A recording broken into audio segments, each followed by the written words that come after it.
बिस्मिल्लाहिर्रहमानिर्रहीम। दोस्तों, आज एक ऐसे ड्रग जनक के बारे में, एक ऐसे दवा के फार्मूले के बारे में बहुत ज़रूरी और तफसीली मालूमात शेयर करने वाला हूँ, जो कि इसका इस्तेमाल बहुत ज़्यादा है पूरी दुनिया में और जो डायबिटीज़ के लिए इस्तेमाल होते हैं। और ड्रग जनक है मेटफॉर्मिन HCl। मेटफॉर्मिन HCl मुख्तलिफ ब्रांड्स अवेलेबल होते हैं मार्केट में, लेकिन जो फेमस जो मशहूर ब्रांड है ग्लूकोपेज, जो मार्टिन डाउ और मैन्युफैक्चरिंग है, आप लोगों ने इसके बारे में ज़रूर सुना होगा। और एक इंटरेस्टिंग बात ये भी है कि सिर्फ डायबिटीज़ के लिए नहीं है, बल्कि डायबिटीज़ के अलावा और भी कुछ हेल्थ कंडीशन इसके लिए यूज़ होते हैं, लेकिन अक्सर लोगों को नहीं पता। या जब कोई भी डॉक्टर्स इसको प्रेस्क्राइब कर देते हैं तो अक्सर लोगों को कन्फ्यूजन होते हैं, तो मुझे तो कोई डायबिटीज़ नहीं है और फिर भी डॉक्टर ने मुझे ये वाली ड्रग लिख के दी। बल्कि ये सिर्फ डायबिटीज़ के लिए नहीं होता, कुछ और कंडीशन होते हैं उसके लिए भी यूज़ होते हैं। तो इस वीडियो में तफसीली मालूमात जानेंगे। दोस्तों, मेटफॉर्मिन HCl की जो बेसिक है, उसकी जो ओवरऑल प्रोफाइल है, उससे पहले ये समझते हैं कि डायबिटीज़ शुगर होता क्या है। वैसे तो आप लोगों ने मुख्तलिफ लोगों से सुना होगा, लेकिन आज की वीडियो में बिल्कुल आसान अल्फाज में और ईजी वे में आप लोगों के साथ शेयर करने वालों कि डायबिटीज़ होता क्या है। दोस्तों, नॉर्मल ये होते जब कोई भी डेली लाइफ में कोई भी एक्टिविटी हम कर रहे होते, उसी एक्टिविटी के लिए हमें ताकत चाहिए होती है, एनर्जी चाहिए होती है। और ये ताकत हमारे बॉडी में ये एबिलिटी नहीं होती कि हमारे बॉडी के अंदर ये बन जाए और या हमारी बॉडी खुद बनाए, बल्कि ये हमारे को बाहर मुख्तलिफ खुराकों से, मुख्तलिफ फल सब्जियों से मिल जाती है। तो नॉर्मली क्या होता है, जैसा कि हमने कोई भी खुराक खाया, कोई भी खुराक हमने टेक किया, तो ये खुराक हमारे मैदे में, हमारे आंतों में, GIT में जाके वहाँ से एब्जॉर्ब हो जाते हैं, जज़ब हो जाते हैं हमारे ब्लड में, और फिर ब्लड में पहुँच के फिर हमारे मुख्तलिफ बॉडी पार्ट में पहुँच जाते हैं। लेकिन शुगर के जो प्रोडक्शन होते हैं, उसी खुराक से शुगर के प्रोडक्शन लीवर में होते हैं। शुगर के प्रोडक्शन कहाँ पर होते हैं? लीवर में।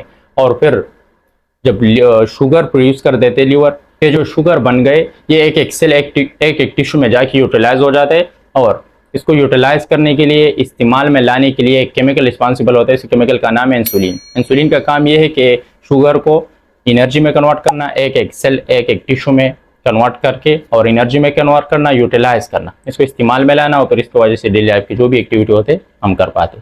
लेकिन जब किसी भी रीज़न के बिना पर इंसुलिन अपना जो काम है वो सही तरीके से नहीं कर पाए, और रीज़न आगे डिस्कस कर लेते हो कि रीज़न कौन कौन से, तो किसी की भी रीज़न के बिना पर इंसुलिन अपना काम सही तरीके से नहीं कर पाए, तो फिर इसके नतीजे में ये है कि जो शुगर का लेवल है, इंसुलिन का काम ये था कि शुगर को इस्तेमाल में लेना, यूटिलाइज करना, एक सेल एक टिश्यू में पहुँचाना। जब इंसुलिन अपना काम सही तरीके से नहीं कर पाते, इंसुलिन रेजिस्ट हो गया, तो फिर इसके नतीजे में शुगर का जो लेवल है इंक्रीज हो जाएगा। तो ये फिर इसको हम डायबिटीज़ कहलाते, शुगर कहलाते। ये आप लोगों को समझ आ गया होगा। दोस्तों, अब आते हैं मेटफॉर्मिन की जो बेसिक है। मेटफॉर्मिन बिगोनाइड क्लास से बिलोंग करती है और ये first line treatment, primary treatment है डायबिटीज़ को कंट्रोल करने के लिए। 100 टेबलेट पैकिंग में आती है, मुख्तलिफ ब्रांड्स अवेलेबल होते हैं, लेकिन ग्लूकोपेज जो फेमस ब्रांड है ऑलरेडी आप लोगों के साथ डिस्कस कर दिया। और इसके अलावा ये मुख्तलिफ इशूज़ के लिए यूज़ होते हैं, तो डायबिटीज़ के अलावा और भी कुछ इशूज़ होते हैं उसके लिए यूज़ होते हैं। और इसके अगर स्ट्रेंथ की हम बात करें तो ये 250, 500, 850 और 1000 मिलीग्राम 1 ग्राम के स्ट्रेंथ में मार्केट में अवेलेबल होते हैं। इसका बेसिक हो गया। अब आते हैं दोस्तों इसके यूज़, इसके कौन से कंडीशन में यूज़ होते हैं। दोस्तों, ये एक टाइप 2 डायबिटीज़ के लिए यूज़ होते हैं, और डायबिटीज़ आप लोगों के साथ डिस्कस करती है कि ये क्या है। इसके अलावा प्री डायबिटीज़, जो डायबिटीज़ जो शुगर होने से पहले जो कंडीशन होता है, प्री डायबिटीज़ के लिए, मोटापे के लिए, जो फैटी पेशेंट होते हैं। इसके अलावा ये एंटी एजिंग के तौर पे भी यूज़ होते हैं, शायद ये आप लोगों ने नहीं सुना होगा, एंटी एजिंग के तौर पे यूज़ होते हैं। इसके अलावा फीमेल में एबनॉर्मेलिटीज़ होते हैं, PCOS, पॉलीसिस्टिक ओवरी सिंड्रोम।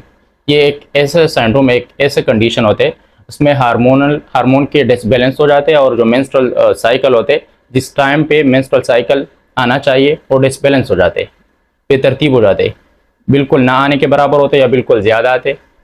और इसके नतीजे में फिर ख़वातीन को जो 18 से 40 साल के एज में होते हैं, ख़ुसूसन 40 एज के जो ख़वातीन होते हैं, अक्सर फिर कुछ अलामात ज़ाहिर होते हैं ख़वातीन में, ये कि बाल निकल आते हैं चेहरे के ऊपर, चेन के ऊपर, या इसके अलावा इवन के अगर टाइम पे इलाज ना हो जाए तो इवन के जो प्रेगनेंसी कंसीव करने में भी मुश्किलात पैदा होते हैं, जो प्रेग्नेंट होने की जो सलाहियत होते हैं, जो एबिलिटी होते हैं ख़वातीन में, इसके ऊपर भी असर हो सकती है, इसमें भी डिफ़िकल्टीज़ मुश्किलात पेश आ सकते हैं।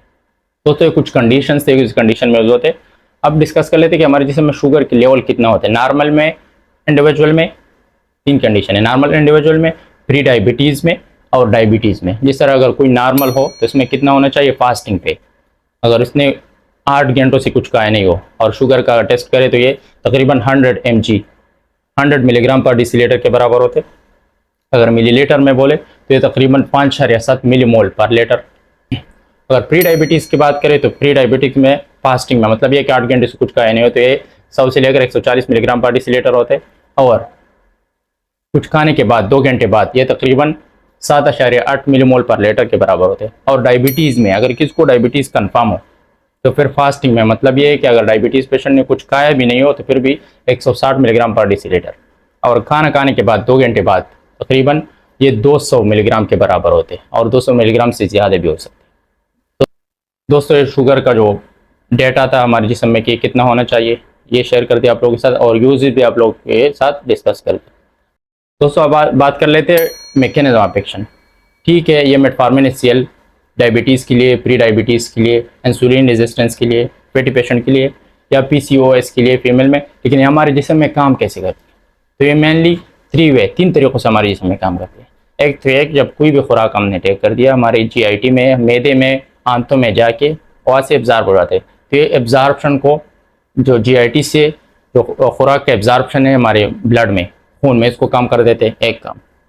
दूसरा ये है कि जो शुगर का जो प्रोडक्शन होता है लीवर में, जिगर में, उसको कम कर देते। और इसके अलावा तीसरी बात यह है कि इंसुलिन को सेंसिटिव कर देते। जब इंसुलिन सेंसिटिव हो गया, इंसुलिन का काम ये था कि कोई भी जो शुगर हमारे जिस्म में है इसको इस्तेमाल में लाना, एक सेल एक टिश्यू में कन्वर्ट करके इस्तेमाल में लेना, और अगर एक्स्ट्रा अमाउंट में हो तो ग्लाइकोजन के फॉर्म में स्टोर करके नेक्स्ट टाइम यूटिलाइज करना। तो ये शुगर इंसुलिन का काम था। जब इंसुलिन सेंसिटिव हो गया शुगर के लिए तो फिर जितना भी शुगर है हमारे जिस्म में ये एक सेल एक टिश्यू में जाके एब्जॉर्ब करना, इस्तेमाल में लाना, काम पे लाना। तो फिर इसके नतीजे में शुगर का जो लेवल था डिक्रीज हो जाएगा। इसका मैकेनिज्म था। दोस्तों उम्मीद है कि मैकेनिज्म आप लोगों को 3 तरीक़ों से ये अपने काम करते हैं। उम्मीद है कि आप लोगों को समझ आ गया होगा। दोस्तों अब बात कर लेते हैं डोजेज कि इसका सही तरीका इस्तेमाल क्या है। तो वैसे तो कोई भी मेडिसिन आप लोगों ने इस्तेमाल करनी हो, मेटफॉर्मिन HCl हो या कोई भी हो, ये आप लोगों के साथ हर वीडियो में मैं शेयर करते रहता हूँ। तो हमेशा अपने डॉक्टर के मुताबिक करें। लेकिन जब कोई भी ड्रग्स आप लोगों ने इस्तेमाल करनी हो तो उसके लिए एक फार्मूला है, start low and go slow. हमेशा के लिए कम डोज से स्टार्ट किया करें और आहिस्ता आहिस्ता इसका डोज बढ़ाते रहे डॉक्टर की सुपरविजन में। तो अगर मेटफॉर्मिन HCl आप लोगों को इस्तेमाल करनी हो तो एडल्ट के लिए टिपिकली आम तौर पर स्टार्टिंग में कम mg से 250 mg से स्टार्ट करना चाहिए, सिर्फ एक ही टाइम, और एक ही टाइम वो भी शाम के टाइम। जब भी शुगर की दवा आप लोगों ने इस्तेमाल करनी हो मेटफॉर्मिन HCl में तो शाम के टाइम से स्टार्ट किया करें। फिर इसके बाद अगर 2 टाइम डॉक्टर बताए तो फिर आप लोगों ने सुबह के टाइम खाना खाने से पहले, नाश्ते से पहले या बीच में भी आप टेक कर सकते हो या खाना खाने के बाद। ये कंडीशन के ऊपर है, 3 तरीक़ों से आप यूज़ कर सकते हो। अगर 3 टाइम आपको किसी डॉक्टर ने प्रेस्क्राइब करे तो फिर शाम को, सुबह और दोपहर में, ये तरीका है। और एक बात याद रखिए कि सेम इंटरवल, आज अगर जिस टाइम आपने टेक किया हो तो कोशिश करें कि कल भी, परसों भी, 1 महीना हो, 2 महीने हो, जितने टाइम तक इस्तेमाल करने तो सेम टाइम पे खाए, तो सेम टाइम पे कोशिश करें इस्तेमाल किया करें। और इसके अलावा अगर रोज़ में कोई चेंजिंग लानी हो, कोई डोज एडजस्ट करने हो तो कम से कम 1 से 2 हफ्ते बाद, मतलब ये 2 हफ्ते बाद डोज में कोई एडजस्टमेंट वगैरह लानी हो तो क्या लाया करें।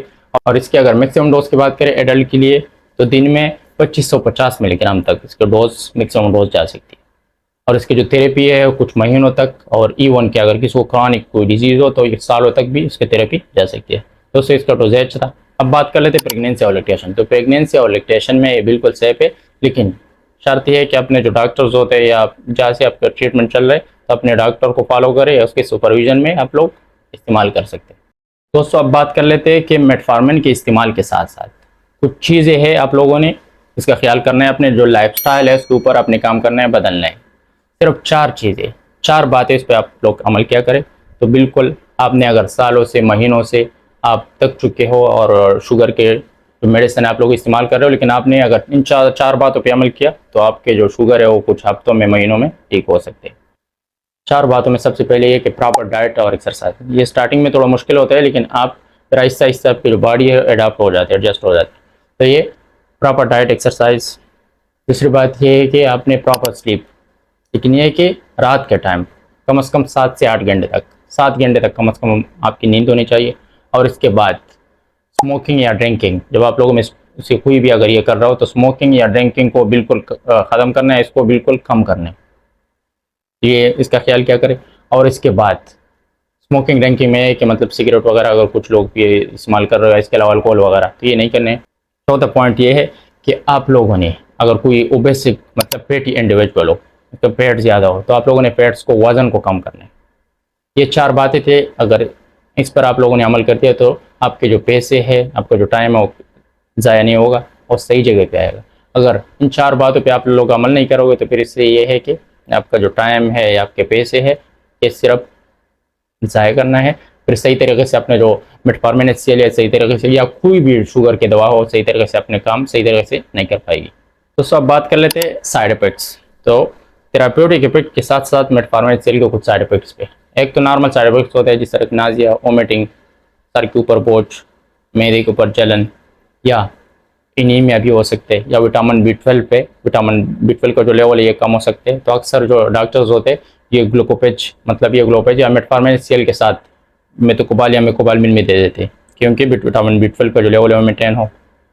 या इसके अलावा अगर एक सीवियर साइड इफेक्ट्स ये है कि लैक्टिक एसिडोसिस भी शो हो सकती है। लैक्टिक एसिडोसिस का मकसद ये है कि शुगर जब ADP में एनर्जी में कन्वर्ट हो जाते हैं ऑक्सीजन के एब्सेंस में, मतलब ये है कि ऑक्सीजन की अगर मौजूदगी में, तो फिर इसके नतीजे में है कि सर के ऊपर चक्कर आना, उल्टी महसूस होना, नाजिया वगैरह ये चीज़ें होते हैं।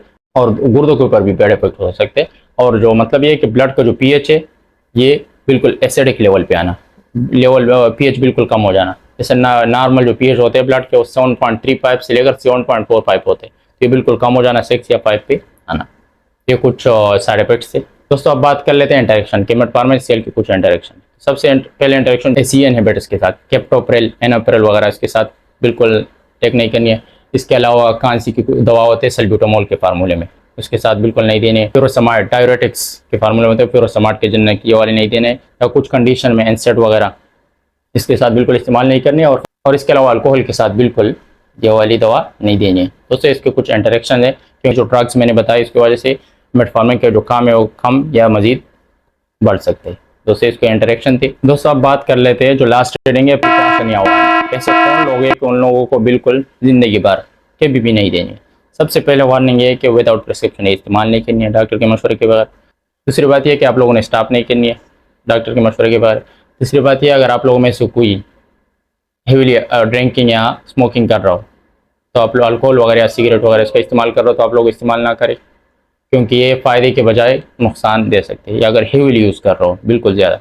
इसके अलावा आप लोगों में से अगर किसी को गुर्दों का या जिगर का कोई मसला हो, क्योंकि ये ड्रग्स जिगर के ऊपर, हमारे जिस्म में शुगर के जो फॉर्मेशन होते हैं जिगर में होते हैं, जिगर के ऊपर इसका मेन असर है। और इसके अलावा फिर मेटफॉर्मिन के जो एक्सक्रीशन है गुर्दों के जरिए होते हैं। तो गुर्दों का कोई अगर किसी को मसला हो तो आप लोग इस्तेमाल ना करें।